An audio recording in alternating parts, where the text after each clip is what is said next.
Testing. 1, 2, 3. Good morning.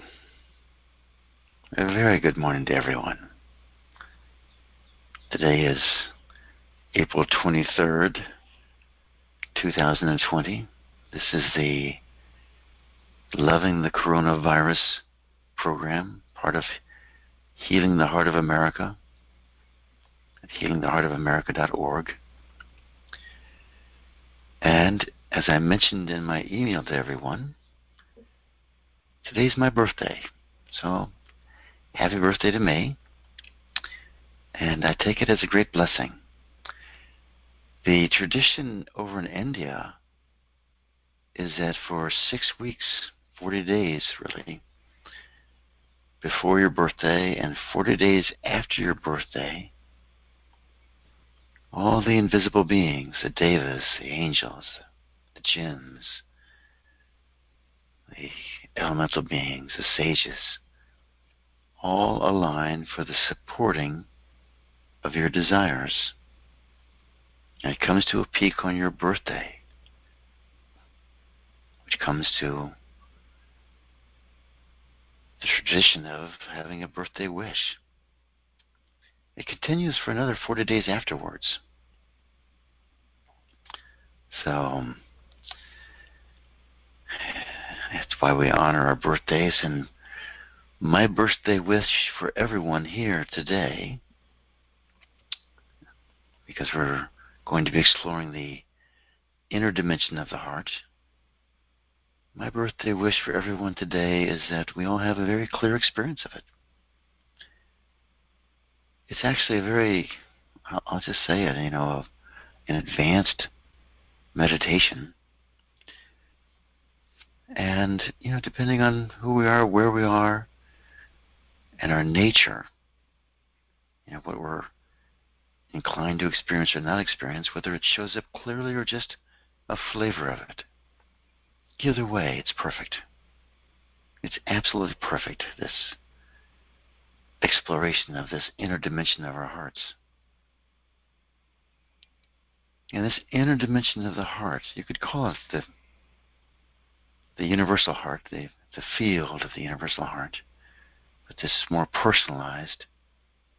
This inner dimension of the heart feeds and fuels and strengthens the outer dimension of the heart, which ultimately is the center point of our creation, each one of us. The heart is the center point of our creation. So from the inner dimension of our heart, we'll greet, once again, our dear friend, the coronavirus. When I first started this class, I could have never called it our friend. It's really just a testament to all of us meditating together that, and day out, coming to greet it, coming to love it, coming to be at peace with it, that this big charge has been dissipated around it. For me, and I hope for you. And usually we spend a few minutes, checking to see what energy needs to be stirred up or what energy has to be stirred up. But instead I thought I would just spend a little bit more this morning on this inner dimension of the heart, just talking about it a little bit. Many of you may not have read that email I sent out. So it's not an unknown, this inner dimension of the heart. It's known in most traditions when they start to look at it. I'll speak of it mostly in terms of the Vedic tradition. That's my background, and a little bit of the Sufi tradition. That comes from I Am Heart, which had its origins with Pir Vilayat Khan, the son of Hazrat Inayat Khan.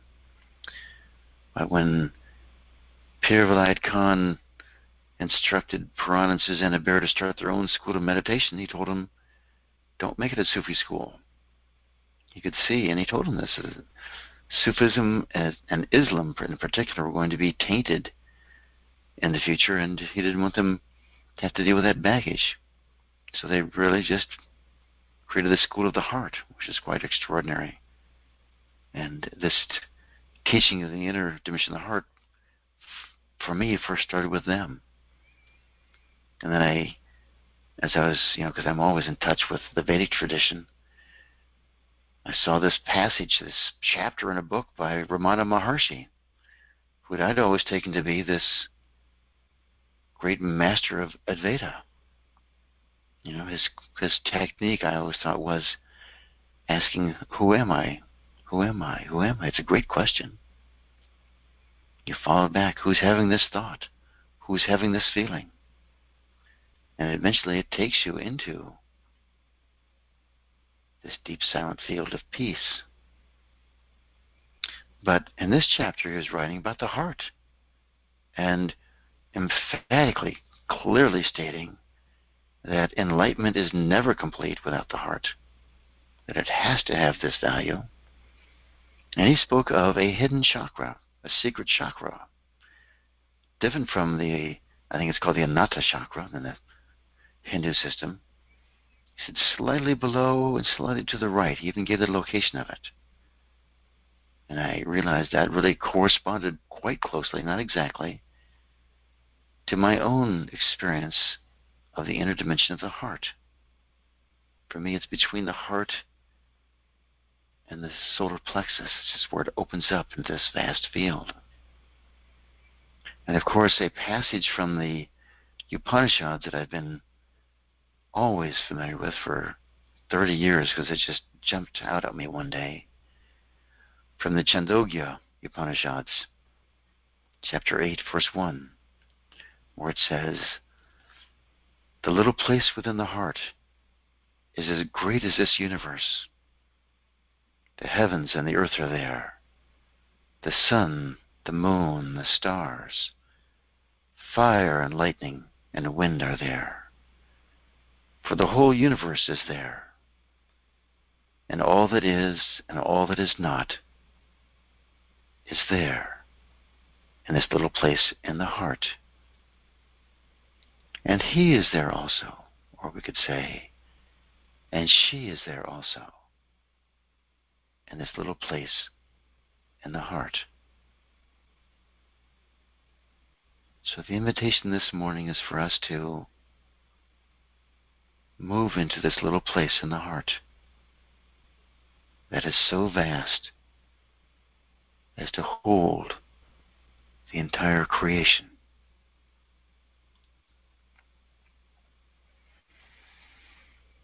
So, let's just start by sitting up straight, feet flat on the floor, and just beginning to connect to our hearts by putting one hand on top of the other as our way of greeting our hearts, saying good morning to our hearts, or good evening, depending on where we are. Good afternoon, perhaps, for those in Europe.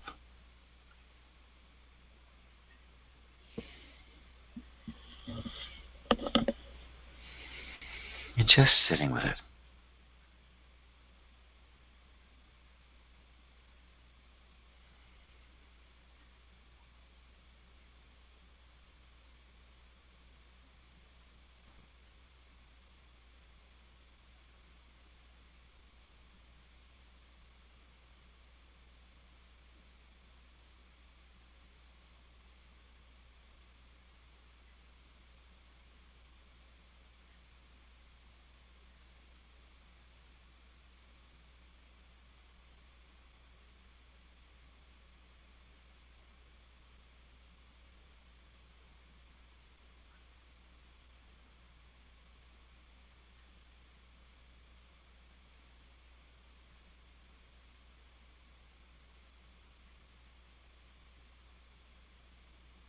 And just check to see,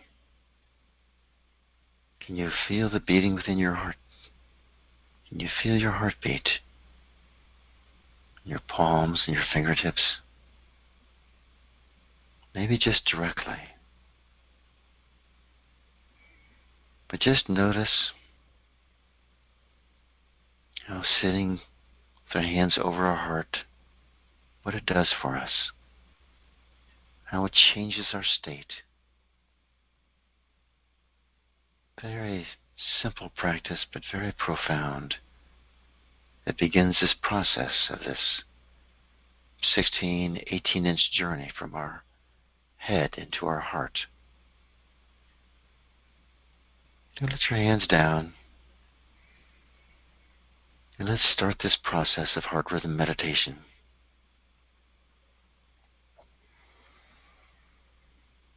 I mentioned that Pir Vilayat Khan was this great Sufi master who pulled Pran and Susanna Baer aside and said, I want you to start a school of meditation.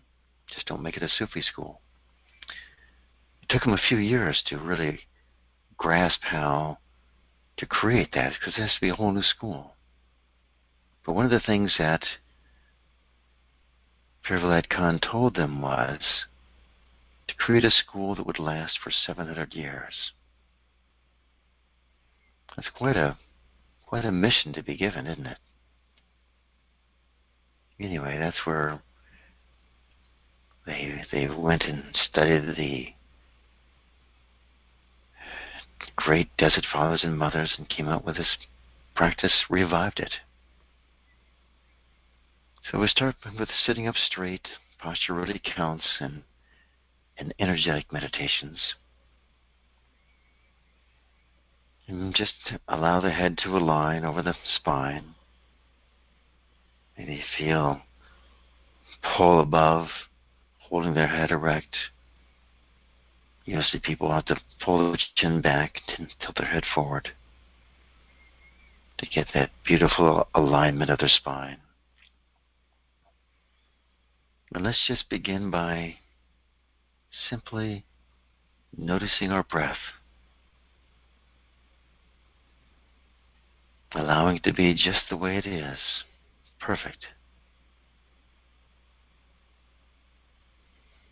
And just notice. Noticing is a form of loving.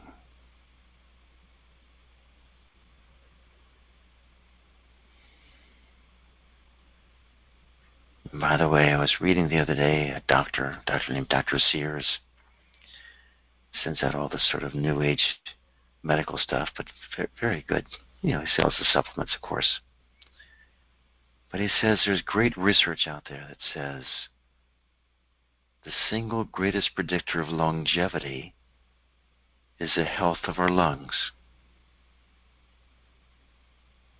And mostly that's measured by lung capacity. So all this breathing that we do, particularly when we go into full breath, and then even more when we hold the breath, powerfully develops our lung capacity. He says the greatest predictor of reduced mortality is lung capacity. Death from any cause is enhanced lung capacity.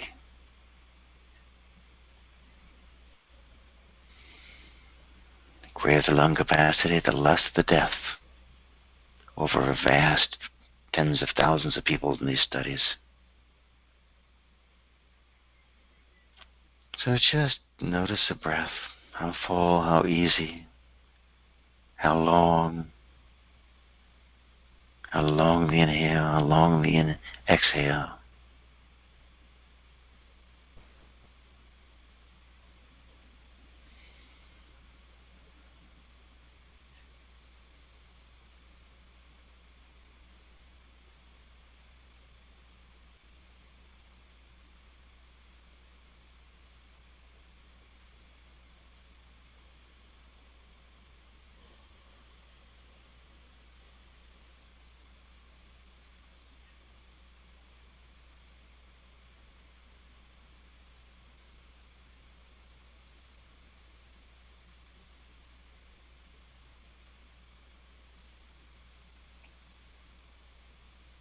And just again notice how much more we settle just from doing that.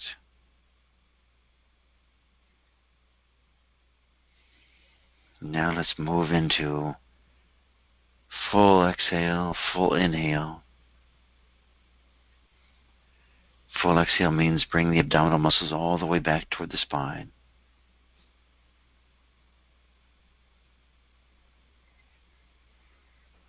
Full inhale, allow the abdominal muscles to relax slowly. And then at the end, the lungs can inhale, can expand.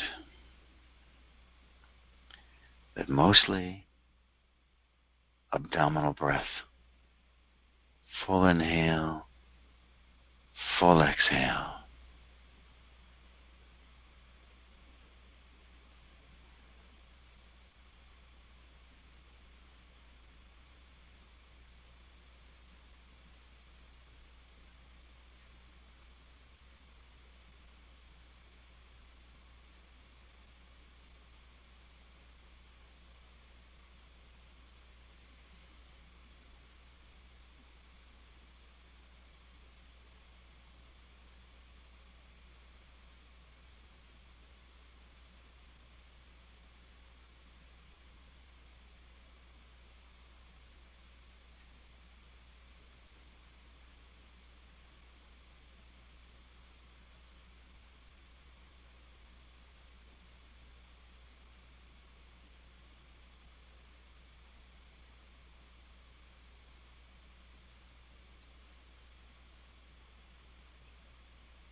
And again, notice what happens when we infuse our body, our hearts, our minds with life force, prana, chi. You feel the energy, maybe tingling in some parts of your body. You feel the extra alertness, perhaps, that comes with that energy.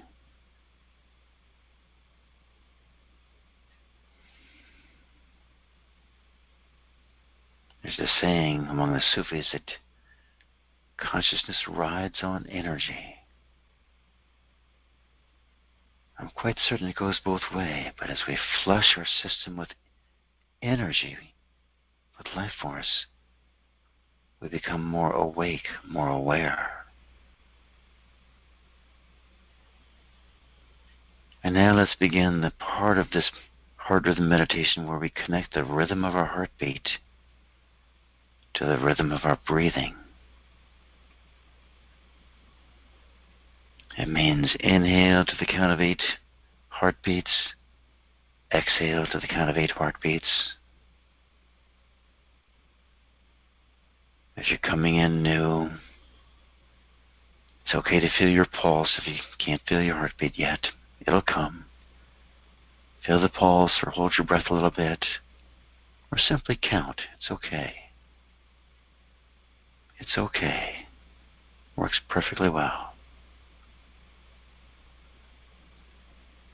Use the name of your heartbeat.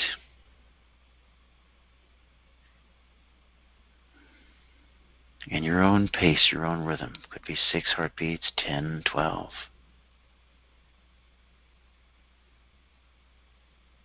And just there.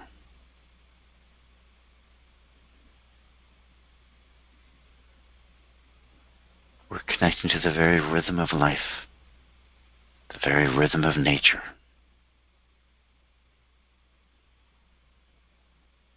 We begin to align with the magnetic impulse, the pulsing of the earth.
And this morning, as we've been doing this entire course, we take this very basic foundational practice and we apply it, we expand it, we enhance it.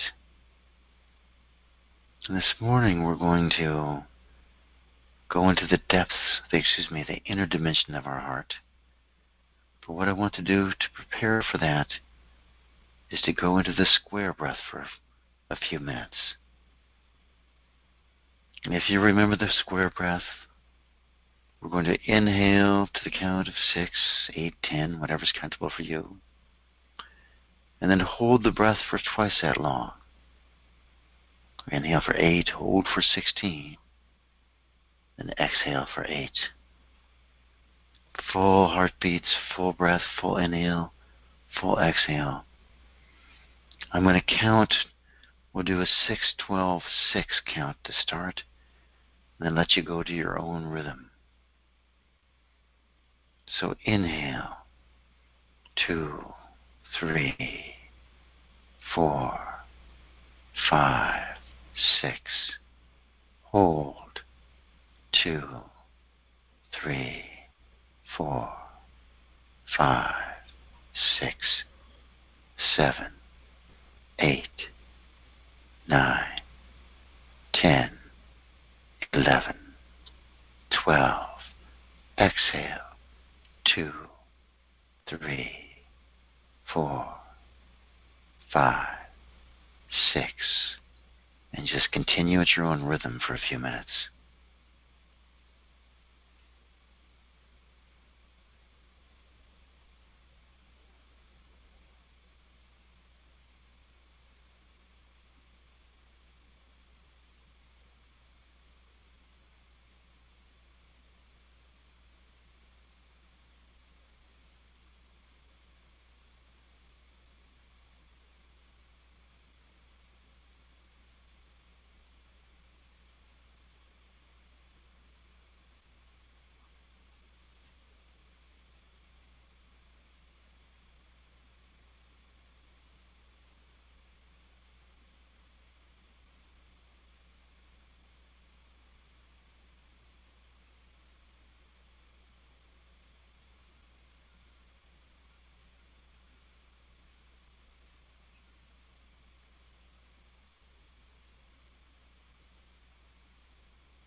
Just finish up the round you're on right now.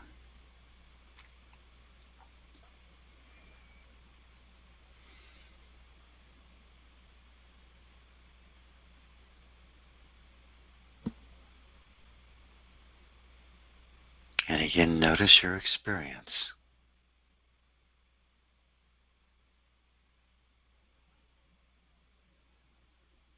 Has it changed from when you first started this square breath?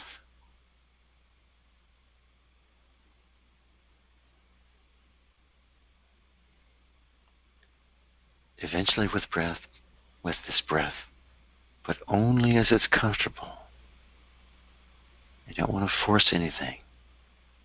But over the course of time, we want to just nudge and allow this to move up to perhaps 10, 20, 10, if you can do it. But again, the rhythm is more important than how long you hold your breath. But if you do this regularly, your lung capacity will hold and grow. A great indicator of health and life.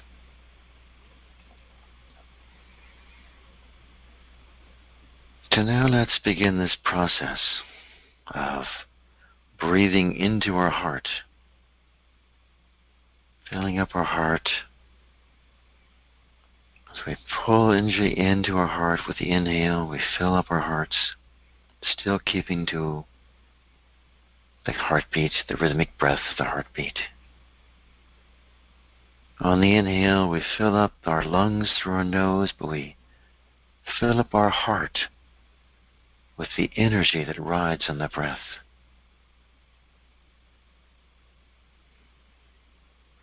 As we exhale,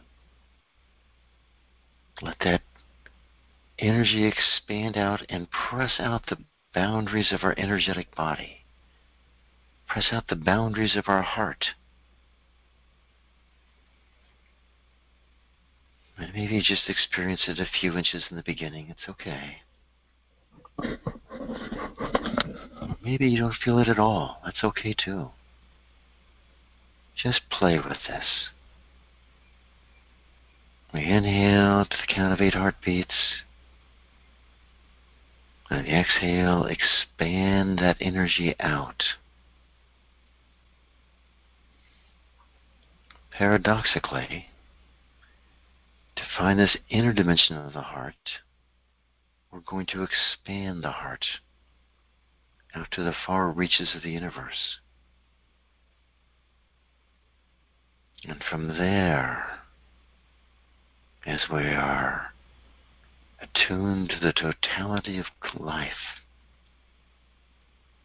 we'll allow that intention to pause deep within to the space that contains this universality.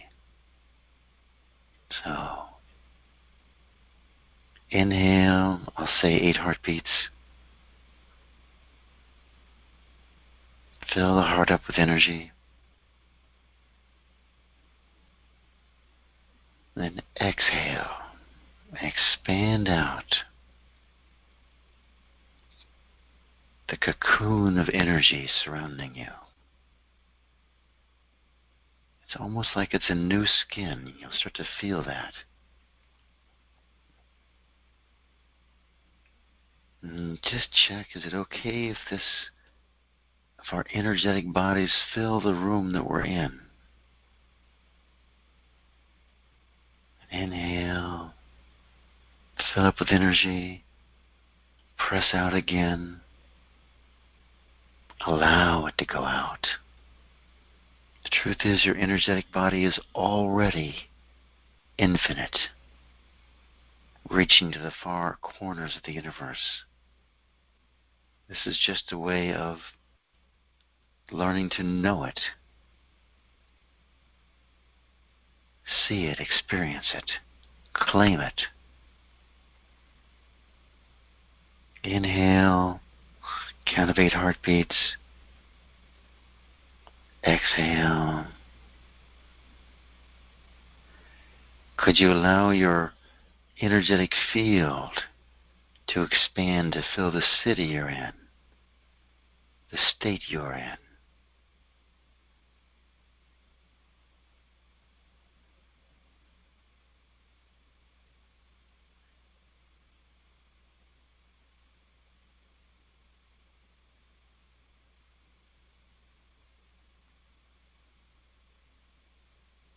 Can you allow it to fill, on the next exhale, the country that you live in?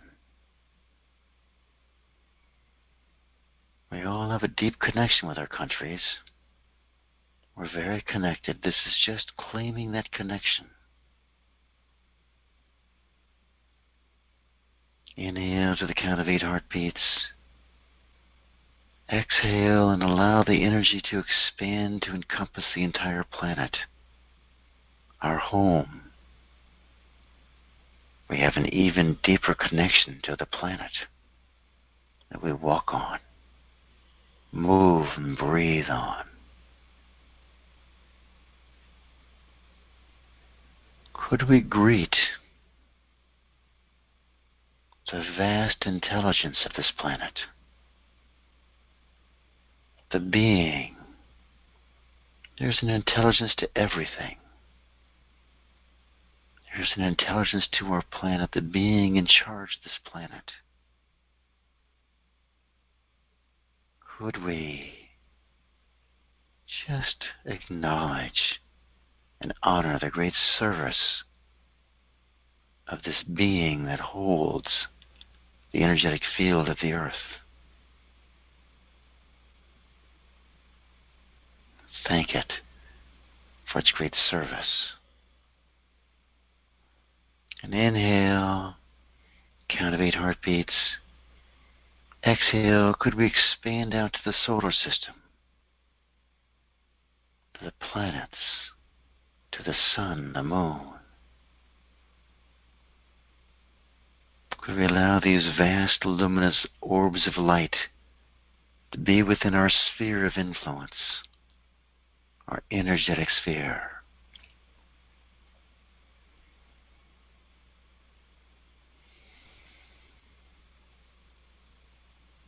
And then inhale, expand again to fill up our Milky Way galaxy.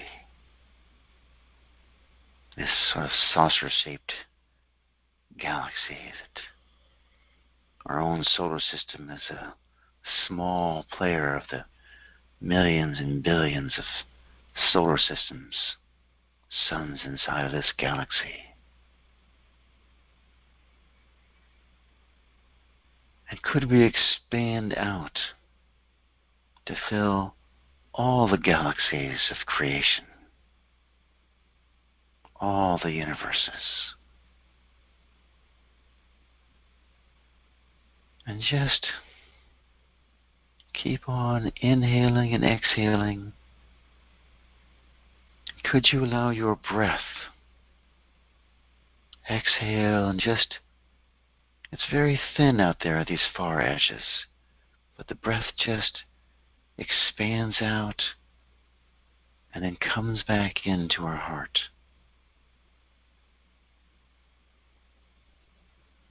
It's almost as though we've become one with the universe, one with creation, and the very breath, the very vibration of the universe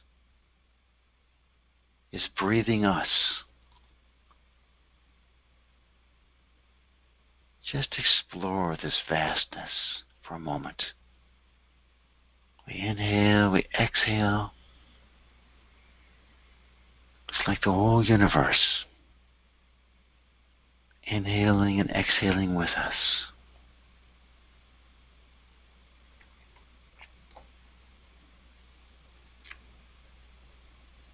In a sense, we have this description of creation in the Vedic tradition of Lord Brahma. Every exhale, he breathes out creation. It takes billions of years. Every inhale, creation collapses within him. Could we align in our own small, tiny way with that vastness of expansion and coming back in to our hearts? And notice that our hearts are the energetic center point of our creation. Could we just allow your heart to be the center point of creation?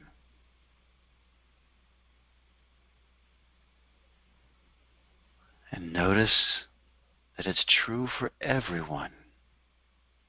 Everyone in this circle of this meditation, everyone in this planet.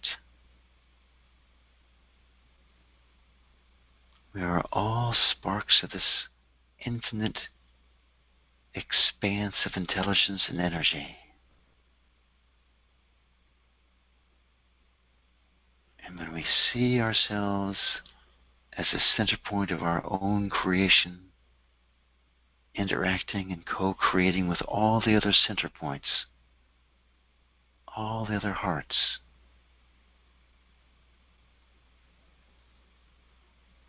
can you allow yourself to sink into the vastness of this universal heart field? And from here's where we are expanded out. Is it okay if we come to that little place in the heart? It's for each one of us to find. But most of us will find it somewhere in the bottom of our heart, between our heart and our solar plexus, whatever's right for you. And just begin to notice if you can slip into some vast field, even deeper still, quieter still. I experience it as this vast space opening up within me. This is that little place in the heart, that inner dimension of the heart.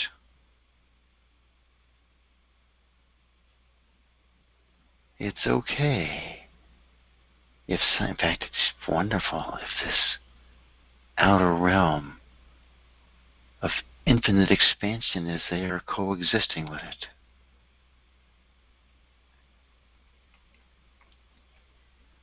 This little point in the heart that opens up into this vast interior dimension of the heart. It's called the inverted space by the Sufis.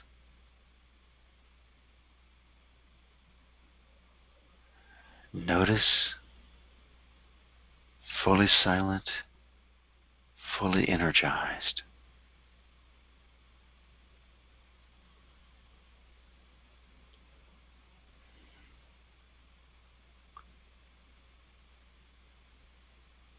Could you allow yourself again to sink and open up into this inner space of your heart, this inner dimension of the heart, where all that is and all that is not is there in this little place of our heart.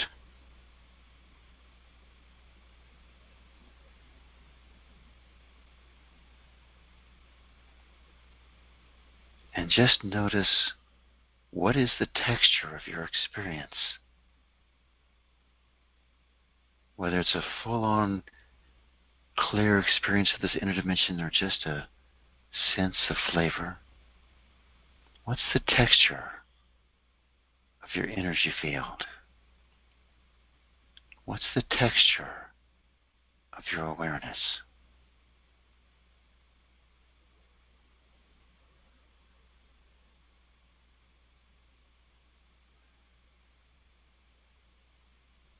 It's okay to let go and move into it.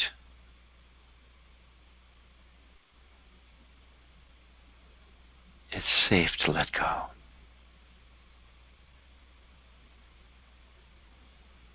Allow it to be there. It's safe to move into it.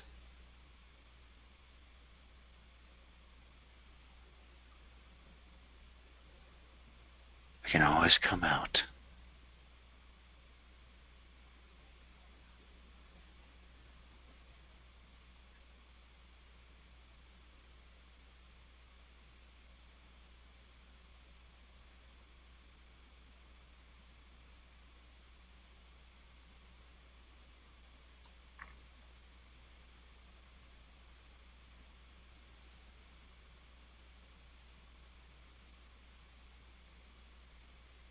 In this little space in our heart where the wind is there, the fire is there, water is there, earth is there, lightning. All the elements are there. Very significant they mention all these elements.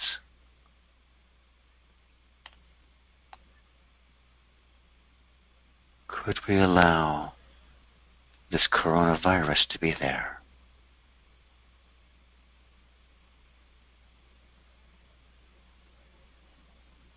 Could we allow this pandemic to be there?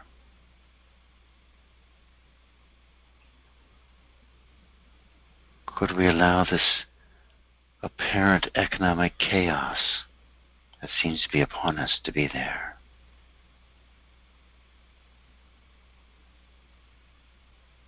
Could we allow life to be there?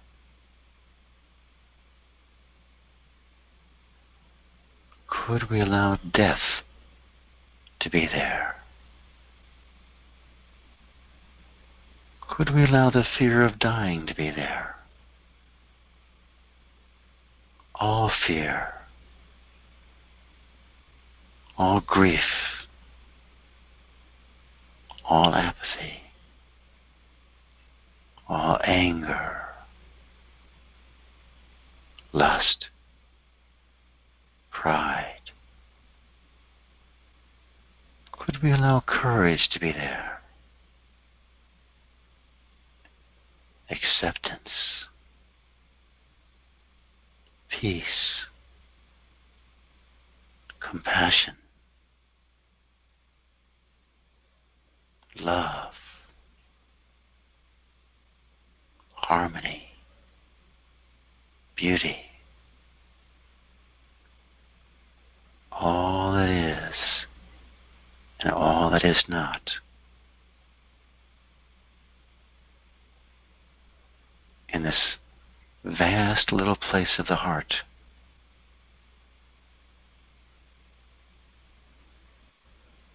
could we just allow ourselves to be at peace with all creation?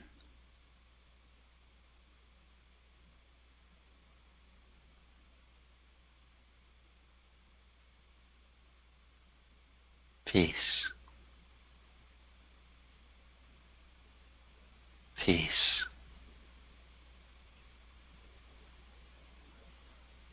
Peace.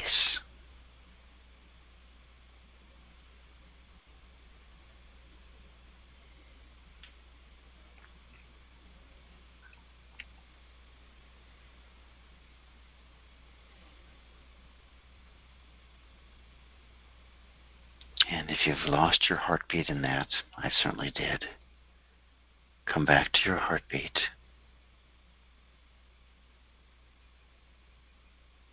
Feel your feet on the floor.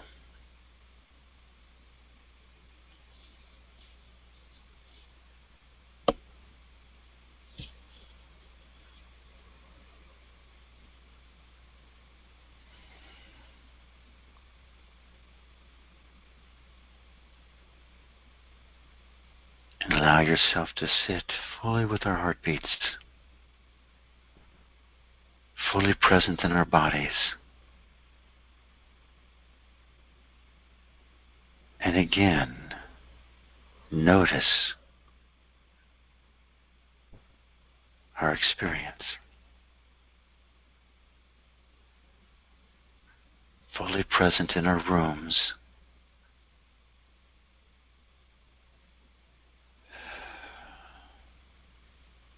Take a moment and open your eyes when you're ready. Fully present, fully energized, fully silent. Could we allow ourselves to make the intention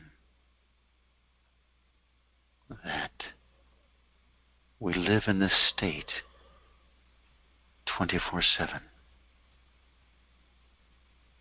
that it is with us as we walk through our day, through our morning, lunch, afternoon, evening, night, sleep.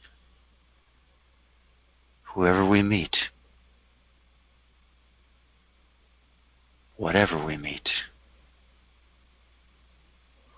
whatever happens in the world, can we allow this state to be our living reality? The world can change and get rich and get poor and get healthy and die, and pandemics and this go back and forth. And all the same, we are here living in this great inner dimension of our hearts.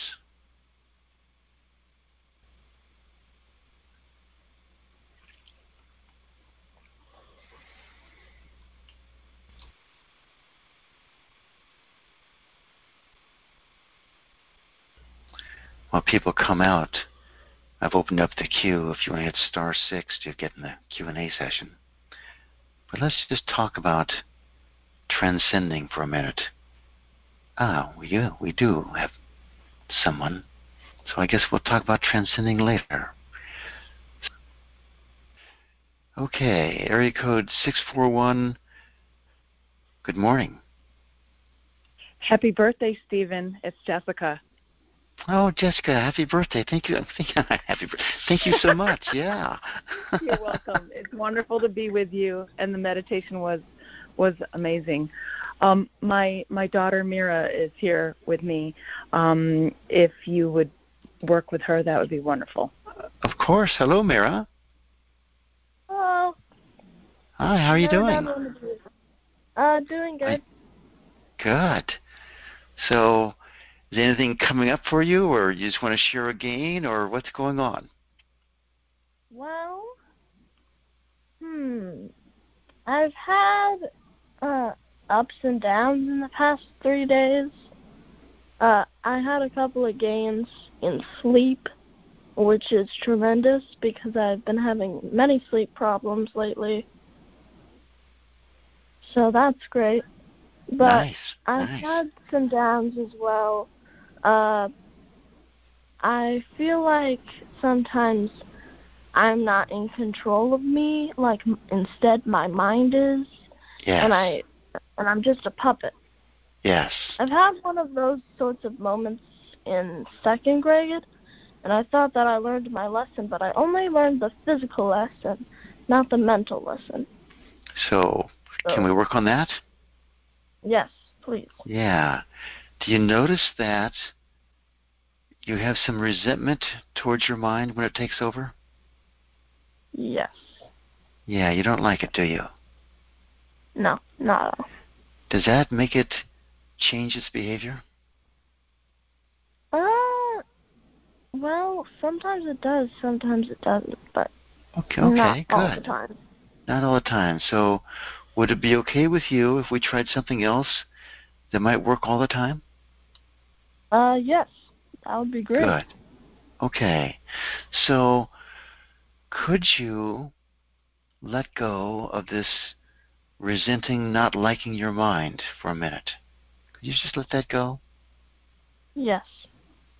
Yeah. Could you welcome with that feeling again of sort of frustrated, irritated, wishing it wasn't doing this, wishing it wasn't running you? Yes. And just let that go again?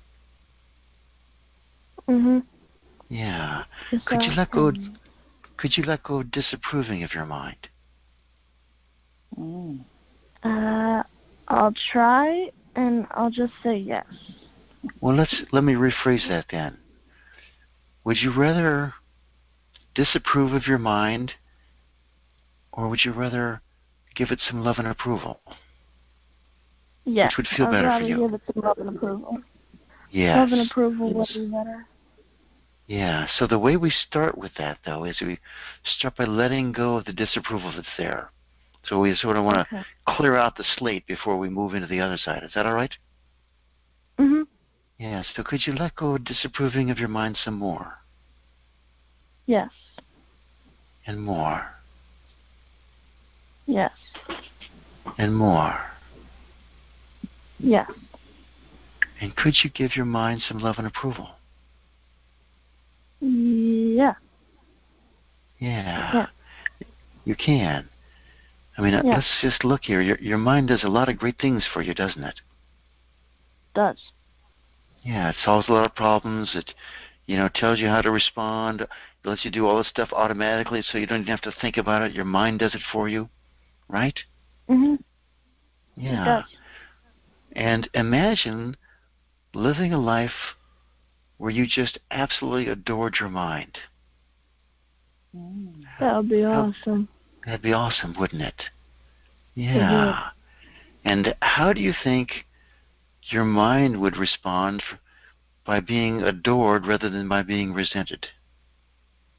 It might treat me better, or I might think that it treats me better. Yeah, your whole experience could be a little love fest here rather than a battle, right? Yeah, that would be a lot easier. Good. So could you give your mind some more love and approval? Yes. And more love and approval? Yes. And more love and approval? Yes. And do you notice that when you let go of disapproving, let go of being negative, and move into being loving and positive, you start to feel quieter and lighter inside? Yes. Yes, it really does.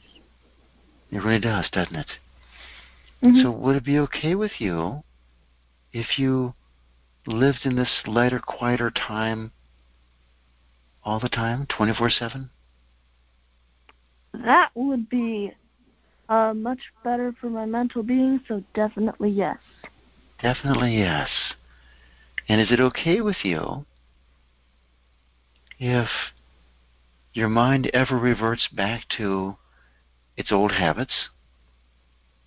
That you just go, I'm going to let go of disapproving, and I'm going to find a way to love and appreciate my mind. Would that be okay with you? Yes. Yes, yeah. It would. Would it be okay with you if your mind did this to you so many times that it just became an automatic habit of yours to be loving and giving approval? Yes. That'd be pretty nice, wouldn't it? So maybe you could see your mind as really a good friend and teacher here for you. Sure. You see that? Yes. Yeah. Yeah. It's there to remind you when you're not being loving. Mm-hmm. And then eventually, and it's fabulous that you do it at this early age, eventually it'll just become a new habit for you to live in your heart and be all loving all the time.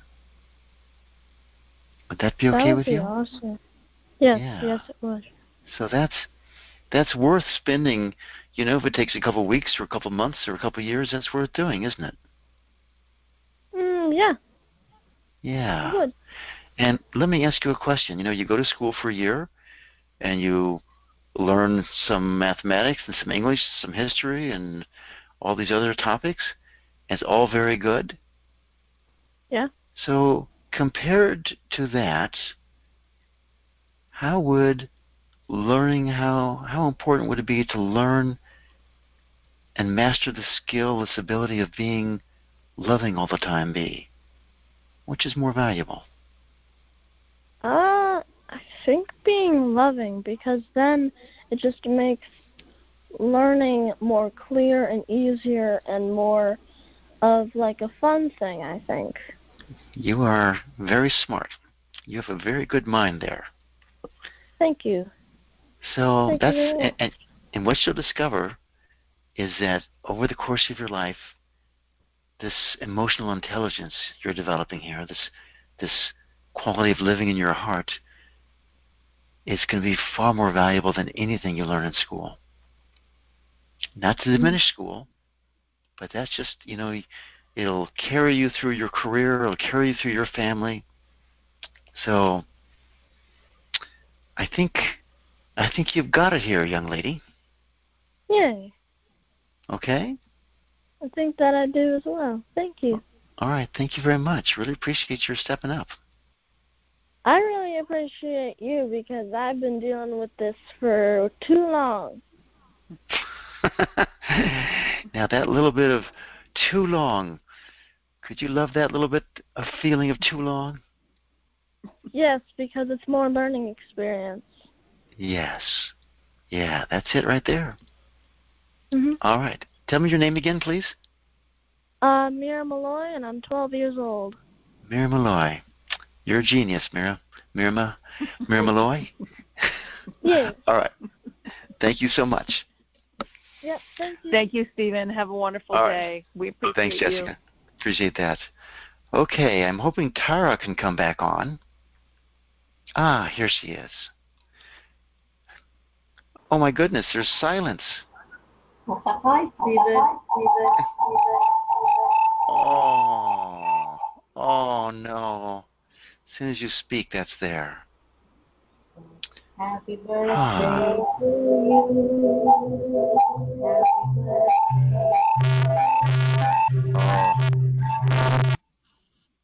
Tara, I had to mute you again. I'm so sorry. It's just like a cacophony here. But I so appreciate your singing me happy birthday, and just have deep love and great admiration for you. So I don't know what the solution here is. So many blessings to you.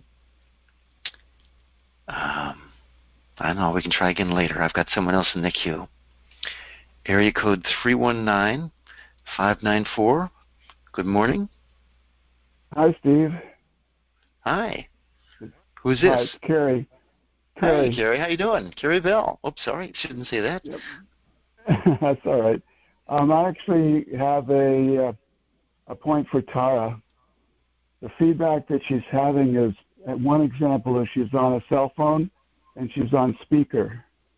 So when she speaks, the speaker is the microphone is actually picking up what the speaker is coming back to her, and that's why she's getting that feedback loop. So if she's on a computer, it's a similar idea. She's in India. You don't think there's something else going on? Not necessarily. It's more this idea. As I said, one example would be if she's calling in on a cell phone, then to take it off of speaker view, the speaker mode. So if she's just speaking in, the mic is just going in. Have her try that. Okay, Tara. Thank you very much, Carrie. Really appreciate that. You're welcome. Okay. And happy birthday. Thanks, Gary. All right.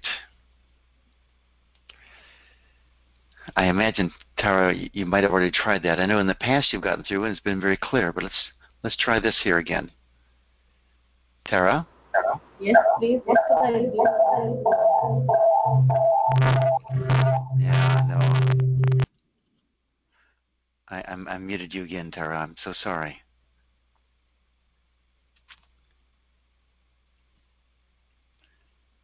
I think it's something in the lines from India is what I think's going on. Because I know you've spoken clearly and easily in the past. So maybe tomorrow. I don't know, and I don't even have anyone in the queue right now. So I'd really like for this to work on a number of levels. So I'm so sorry, Tara. Okay, we have Jean in the queue. Good morning, Jean. Birthday to you. Happy birthday, dear Stephen. Happy birthday to you. Thank you. It's something I usually do with friends. I'll call them, and I was really shocked to find years ago that someone who was a CEO of a company, and I called them and started to sing, and I was ready to cut myself off after the first happy birthday, and they wanted me to continue, and I thought, oh my God, people love that. So I did what Tara, I was planning on doing that earlier, but Tara wanted to sing to you too. So yes. So I hope it's a wonderful birthday. When we released the other day, and you said, look at the mother, I was referring to my daughters. Mm-hmm. You said, look at the mother, and I was telling this friend who releases, and it gave her pause to thought about her own life. And I thought, okay, so that was a huge gain, in my opinion. Nice. Yeah. Nice. So good. Yeah, so that's it. All right. Well, thank you. Thank you very much. You're welcome. Okay. All right. Any other gains or questions, or people just settled? Maybe I'll just start talking about transcending through the heart. Let's just do that for a little bit until someone shows up, or not. So many of us are very experienced at transcending through our minds. I am also. That's the Vedic tradition. Vedic and Buddhist, very much so. Although every tradition has the tradition of the heart in it as well. You just have to find it. It's, for some reason, not promoted as much. But my experience when I transcend through my mind is I go to this vast field of eternal bliss consciousness, Satchidananda. Very quiet. My mind is not there. My mind sort of stands at the gates of the transcendent and waits. When I'm having a clear experience, and there's this vast quietness. They call it eternal bliss consciousness, but the bliss is so concentrated, you don't really feel it as bliss. You don't really feel it as anything. Just pure awareness sitting in itself. And I was delighted with this experience. It's just extraordinary, full of value. I do not mean to minimize this at all. But what happened when I started transcending through my heart was an extraordinarily different and very parallel experience. When I opened up my heart and went into this interior space, I didn't experience it as these qualities of eternal bliss consciousness. It was more like infinite love. And there was instead of sort of the almost sterile, cold nothingness of eternal bliss consciousness, it was almost like, it's not really blissful, but it's bliss. It's got a flavor of pure love. And I am quite clear that they are one and the same experiences, but it's just like a front door and a back door to a house. You enter into the same house, but you have a different experience when you walk into that house, even though it's the same house. I'm thinking back to the Bible where it says, in my Father's house, in my Father's mansion are many rooms. So there. That's just the other. The other thing I wanted to say is when we release emotions, when we transform these emotions,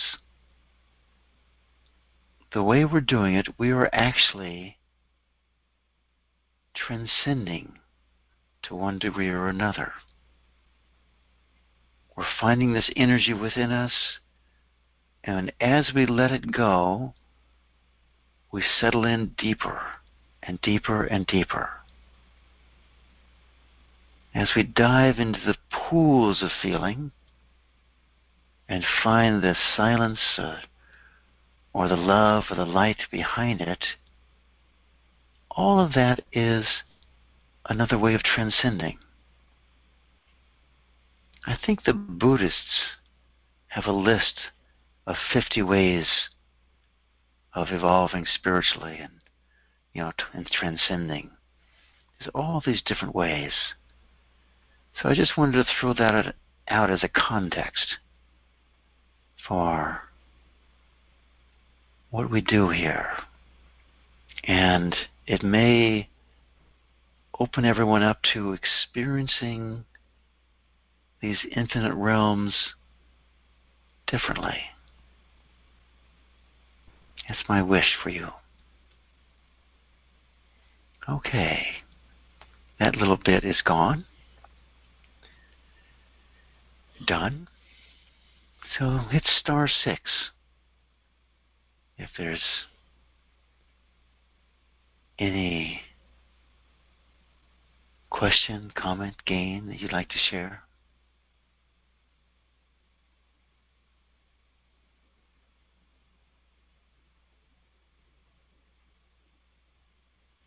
Okay. Area code 315. Good morning or good day. Hi, this is Kathleen. Hi. How are you doing? Oh, fine, Kathleen. How are you doing? I had an interesting experience today, and that was I met this neighbor of mine who's always coughing and always upset with his inability to breathe. And so I decided to try that hug thing that you said, where I bring his energy in on the left hand through my heart and back around and to him. Yes. And he stopped coughing. He just stopped coughing. And then so then he went on his way. But my question is this. I really didn't like the fact that he was in pain. So when I did that, first I did it as an experiment, but second, I just wanted me to be out of misery. I didn't care about him. And that was really enlightening. Why is it that I just want other people, that I'm really so selfish about whether I'm out of pain? Not, it's cool for him, but yes, perfect. Does that make any sense?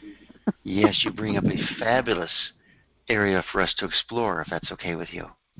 Oh, yeah. Yeah. So, do you notice that you feel separate from that man? Yes. Thankfully. Everyone else. Yes, I'm very. Yes. Yes. Everyone else, notice where you feel separate from other people. Okay? So, now, you say thankfully, so you're happy you're separate from him, right? Yeah, because I don't have his pain. I don't have his breathing problem. You don't have his problems, and thank goodness, and, but for the grace of God, go I, type of a feeling, right? Right, but it's not, deep down it's like a selfishness.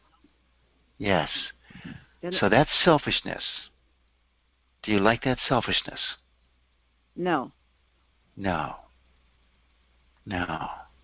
And does like not I'm trying to control everybody's life. Like, you've got to live your life without any pain, without breathing problems. I'll dictate to you how your life will be.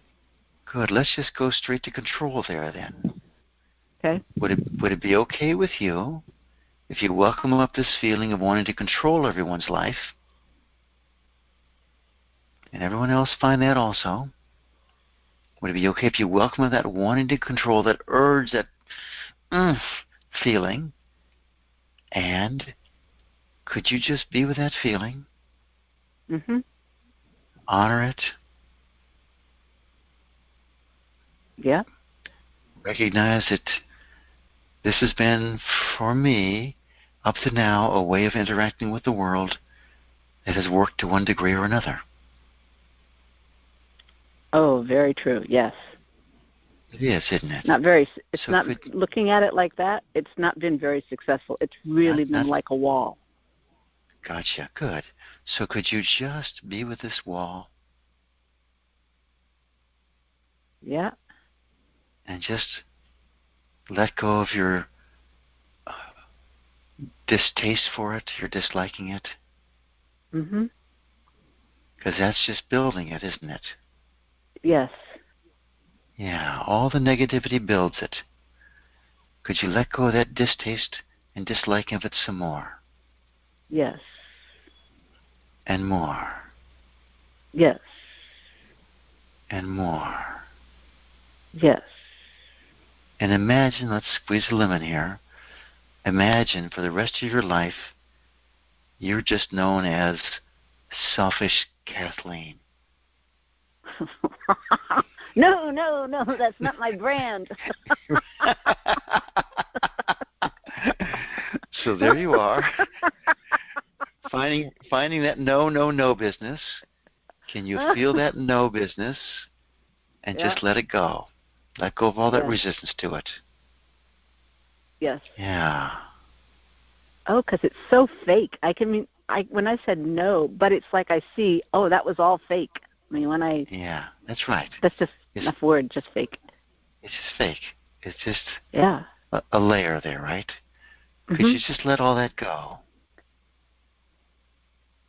And let it go some more? Yes.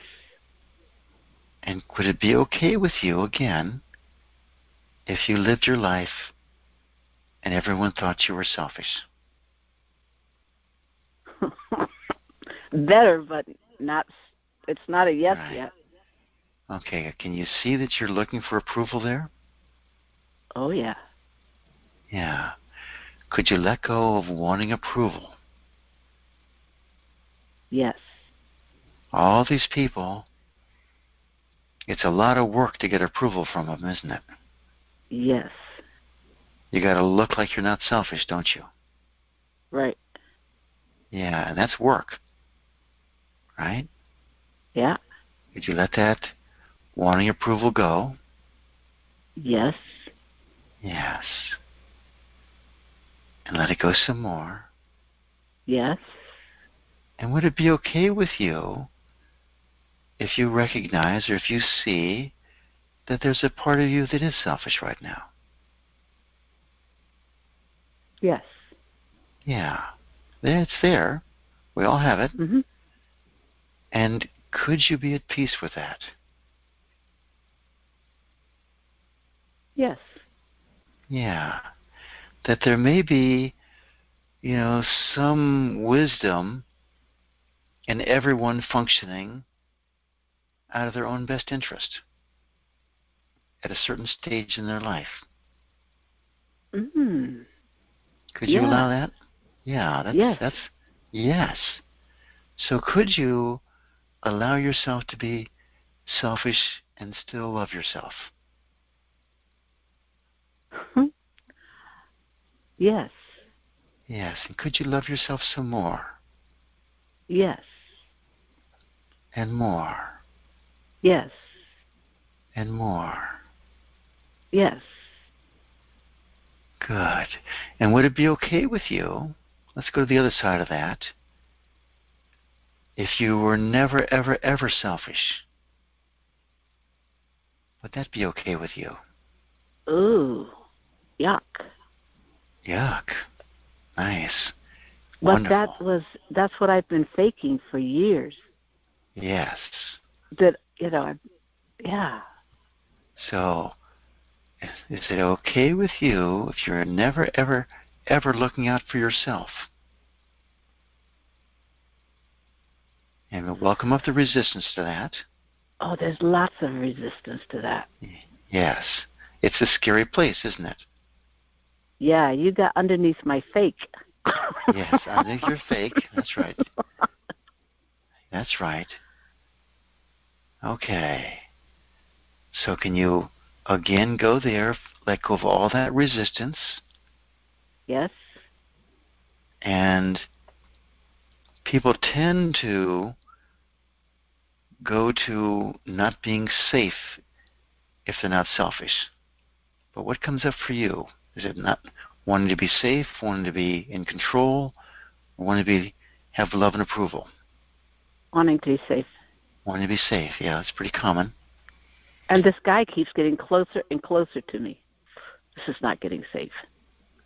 Yes. The person I was talking to, he just keeps moving closer to me. Yes. Oh, the guy. I thought you were saying the sky. The sky, like the sky is falling down on you. No. Okay. No, the guy that I did that thing with, that man, couldn't breathe. Yeah. He keeps coming closer. Yeah. So good. So, again, never, ever, ever being selfish. Welcome up that lack of safety feeling. Yes. Okay. And could you just let that lacking feeling be there? Lacking safety. Be there. Yes. Love it. Let it shift. It's just a voice of your being inside yourself that's calling out saying, I want to be safe. That's not unreasonable, is it? Right. Right. So could you just love that voice? I want to be safe. Could you love it some more? Yes. Now that voice is actually very selfish, isn't it? Yeah. Yeah. So could you just love it some more? Yes.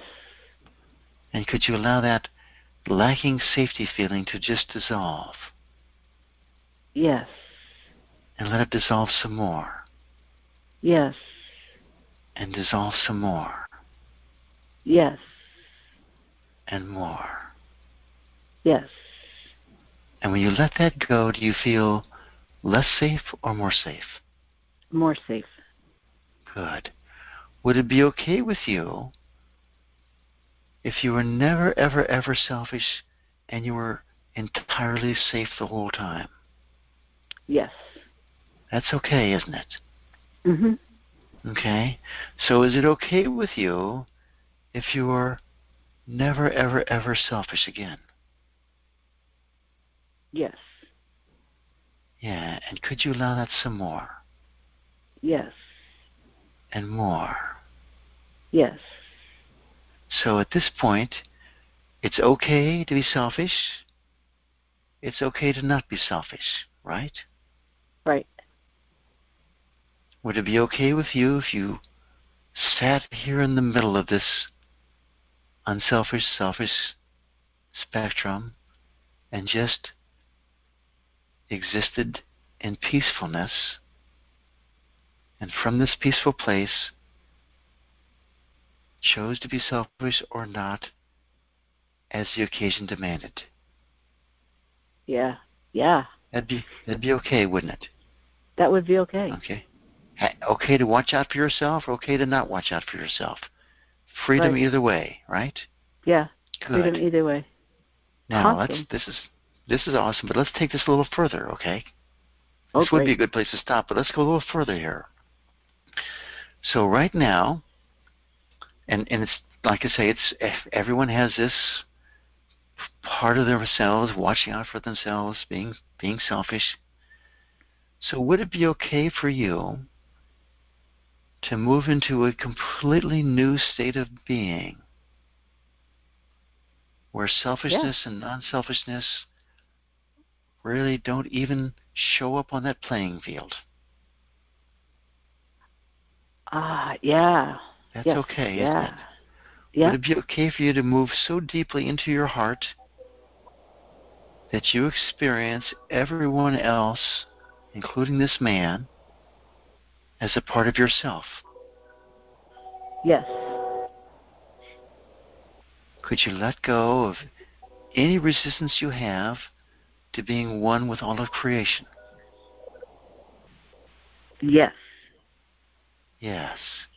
And would it be okay with you, because every great master that I have seen, and I've known and met a good number of them, really world-famous ones, would it be okay? Can they all watch out for themselves to a degree, but not too much?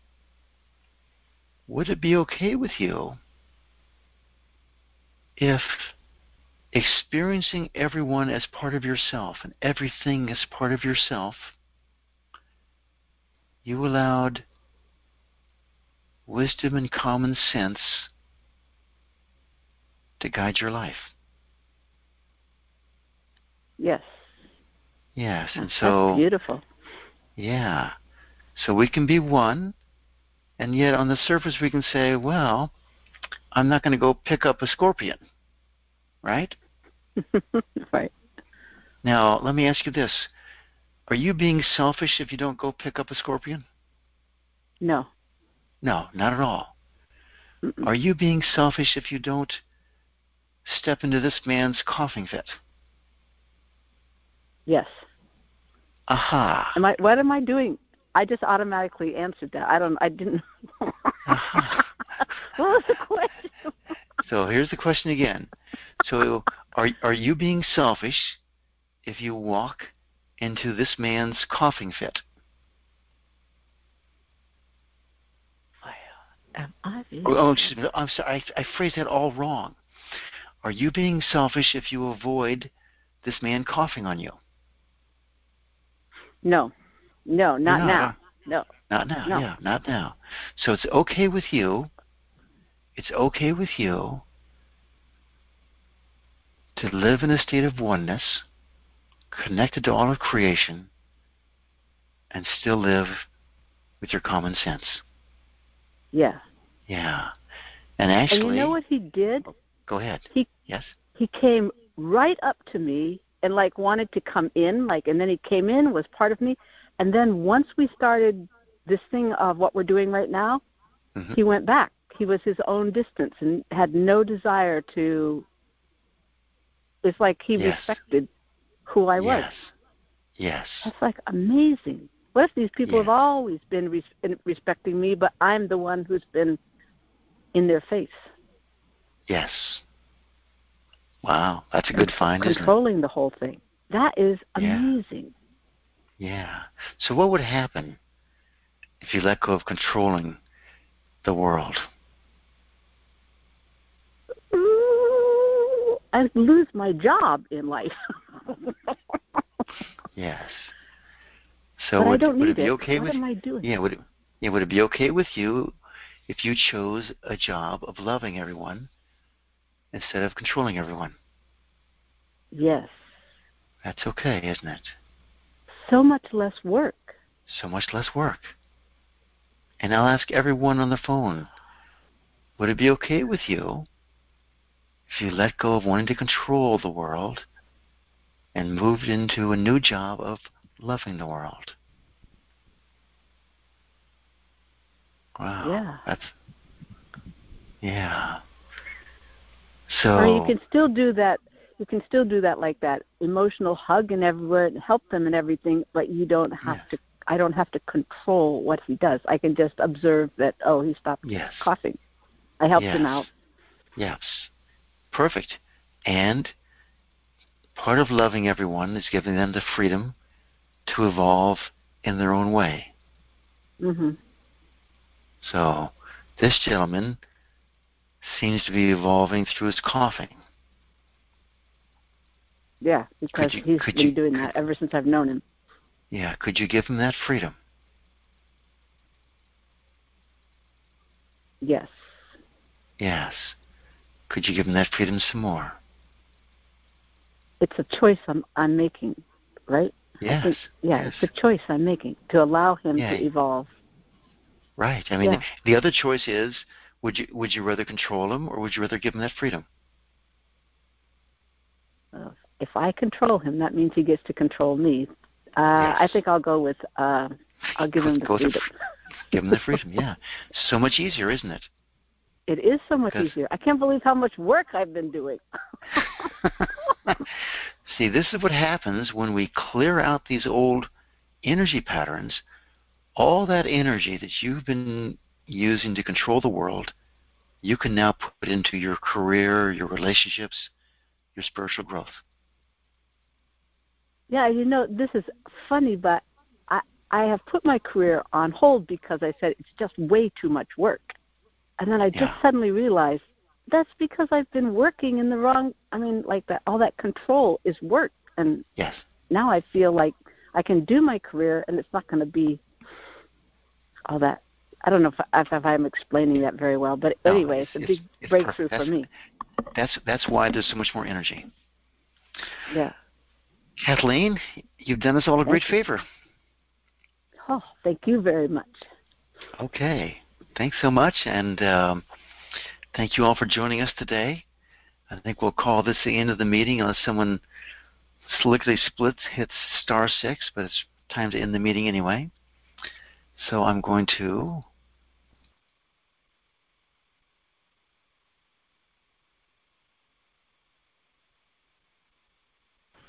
Thank you. Happy birthday. Happy birthday, Stephen. Happy birthday. Thank you for the birthday present. Happy birthday. Best birthday present I've had in a long time. Much love to you all. God bless you.